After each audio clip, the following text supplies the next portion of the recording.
Comment recommandez-vous aux gens de trouver le temps de créer des rythmes? Je sais que vous dites que vous réservez le dimanche pour être avec vous-même et que vous passez du temps à marcher dans la nature en essayant de ne pas être distrait. Où puis-je trouver le temps de mettre en place tout cela? Comment trouver le temps de le faire et par où commencer? Eh bien, vous commencez par comprendre que si votre coupe est pleine, c'est parce que vous vous autorisez à donner aux autres. Vous ne pouvez pas donner ce que vous n'avez pas. Vous ne pouvez pas aimer si vous n'avez pas été aimé. Vous ne savez même pas comment commencer à le faire. Alors, je pense que tout commence par comprendre fondamentalement que vous êtes suffisamment digne, que vous avez assez de valeur et que vous comptez suffisamment pour vous donner l'amour que vous méritez. Et cela commence par prendre du temps pour soi. Pour moi, marcher dans la nature est réconfortant. C'est là que je sens que je ne fais qu'un avec tout et tout être. Vous savez, toute la création, et que je suis connecté. Pour d'autres, cela peut être la danse, la musique, le tricot ou toute autre activité qui apporte une sorte de rythme dans votre vie.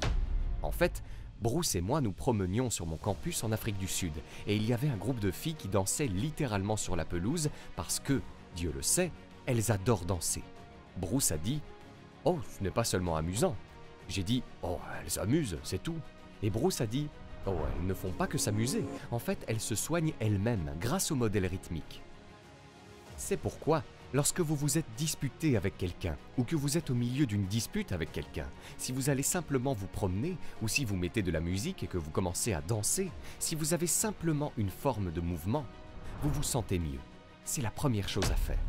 Deuxièmement, l'une des leçons les plus importantes à tirer de ce qui vous est arrivé, je crois, c'est de comprendre comment fonctionne le cerveau.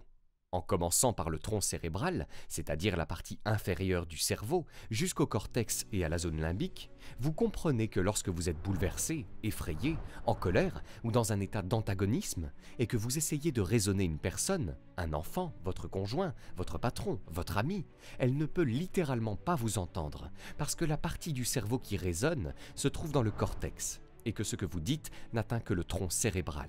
Par conséquent, lorsque quelqu'un est déstabilisé, c'est-à-dire anxieux et craintif, et qu'il crie et hurle, il faut d'abord se calmer. Vous pourrez alors aider l'autre personne à se calmer et à se réguler. C'est ainsi que vous parviendrez à la raison.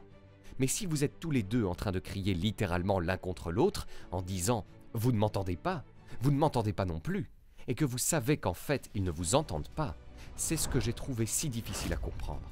C'est ce que j'ai trouvé si fascinant. Si je ne vous laisse rien d'autre, sachez simplement ceci. Il n'y a pas une seule chose qui vous soit arrivée, pas une seule expérience, pas une seule rencontre, pas une seule crise, pas une seule chose joyeuse qui ne soit arrivée, juste pour vous rendre meilleur et vous aider à vous élever.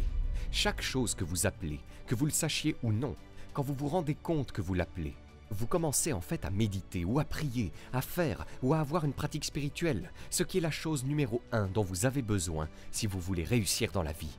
Vous avez besoin de quelque chose qui vous renforce et vous nourrisse, quel que soit le nom que vous lui donnez. Vous avez besoin de remplir votre coupe pour que vous puissiez être si plein que votre coupe déborde et que vous en ayez assez pour donner aux autres. Si vous ne remplissez pas votre coupe, vous finissez par vous dessécher, vous finissez par être fatigué, épuisé, et vous n'avez pas assez à donner à d'autres personnes. Vous finissez par être rancunier chaque fois que quelqu'un vous demande, parce que votre coupe est vide, et maintenant ils veulent un peu de la vôtre. Donc, votre travail numéro 1, c'est de remplir votre coupe et de vous rendre entier. C'est votre travail. La meilleure façon de commencer à comprendre qui vous êtes vraiment destiné à être est de poser cette question à l'univers, à Dieu.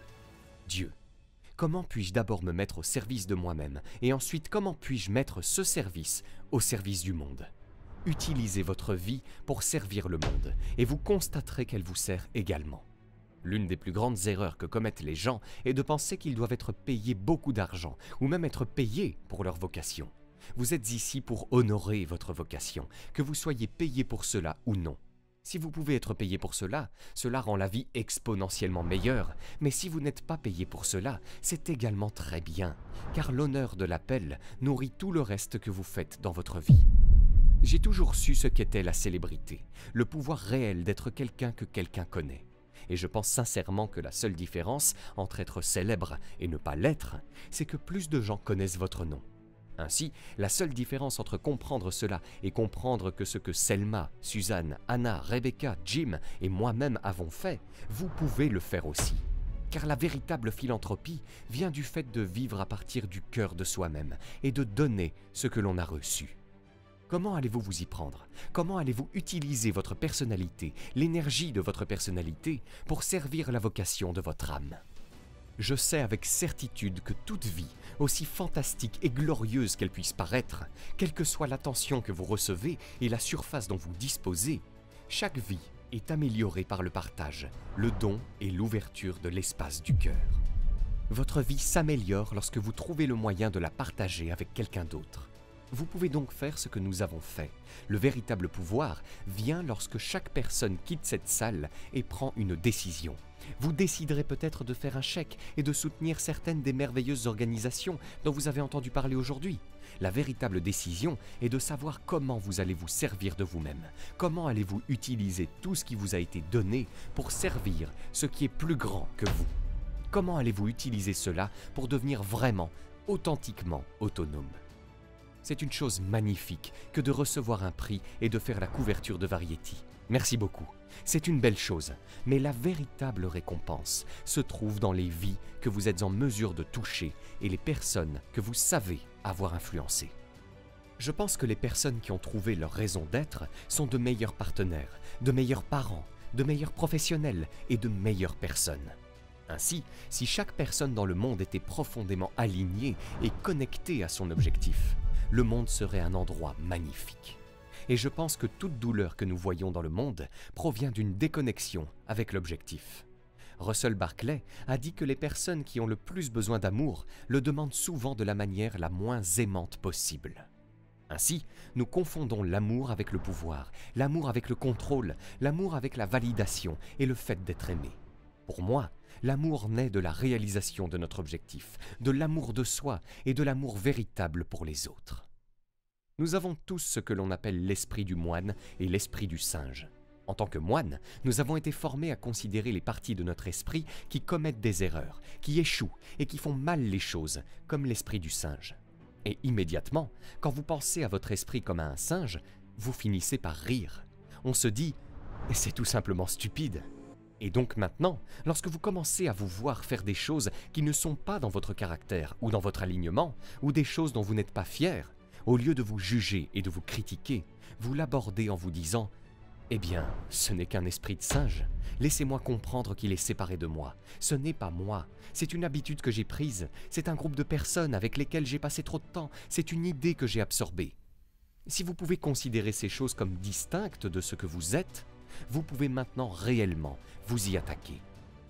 En revanche, lorsque vous pensez que vous êtes ces choses, cela conduit à la culpabilité, au jugement, à l'autocritique et à l'autosabotage, ce qui, j'en suis sûr, est le lot de beaucoup d'entre nous qui traversent cette période où nous nous disons « Je n'arrive pas à croire que j'ai fait ça, je n'aurais pas dû dire ça, j'aurais aimé ne pas dire ça à ce moment-là. » Et cela ne change pas votre comportement, cela ne change pas ce que vous ressentez, cela ne fait que créer plus de regrets. Mais si vous vous dites « Attendez une minute, c'est juste un esprit de singe, j'ai cette condition, j'ai été associé à ce type d'environnement et d'énergie, permettez-moi de l'aborder comme quelque chose de distinct de moi. » En créant cette distance et cet espace pour nos défis, nous pouvons commencer à les résoudre. À présent, vous pouvez découvrir gratuitement 5 idées de chaîne YouTube pour générer 1 000 € par mois sans montrer votre visage, en cliquant sur le premier lien dans la description de cette vidéo. Et si vous avez aimé cette vidéo, cliquez sur le bouton j'aime et abonnez-vous à la chaîne maintenant pour ne rien rater.